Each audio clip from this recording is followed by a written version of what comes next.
En Latinoamérica existen ciertos platos culinarios que destacan por su color y sabor, destacando así también por la enorme variedad de ingredientes y preparados que tiene su cocina. Veamos pues cuáles son las 5 comidas latinas más ricas. La enchilada es un plato típicamente mexicano. Elaborado con tortilla de maíz bañada en salsa picante, se suele acompañar con todo tipo de carnes, así como queso, pudiendo tener otras guarniciones vegetales.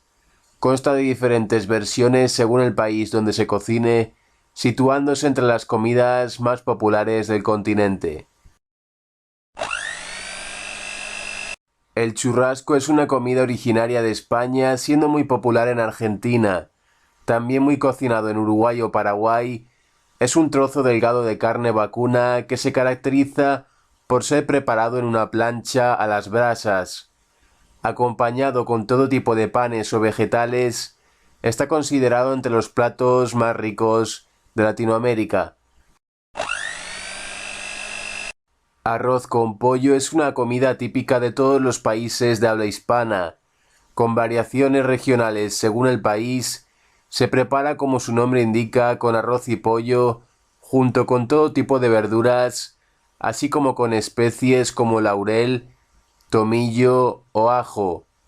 Uno de los platos latinos más populares, destaca por su agradable sabor. El asado es una comida latinoamericana muy preparada en Argentina, también muy cocinado en Uruguay o México. Es una técnica de cocción donde todo tipo de carnes se exponen al calor de las brasas, haciéndose lentamente. Siendo la más utilizada la carne vacuna, también se usa la de cerdo, cordero, pescado o pollo. Ceviche es un plato representativo del Perú. También cocinado en los países centroamericanos, se considera por muchos la comida latina más rica. Preparada con trozos de pescado, cebolla y jugo de limón, se suelen añadir otros ingredientes como el maíz o el apio. Con multitud de variantes en los distintos lugares donde se prepara, está considerado un patrimonio cultural.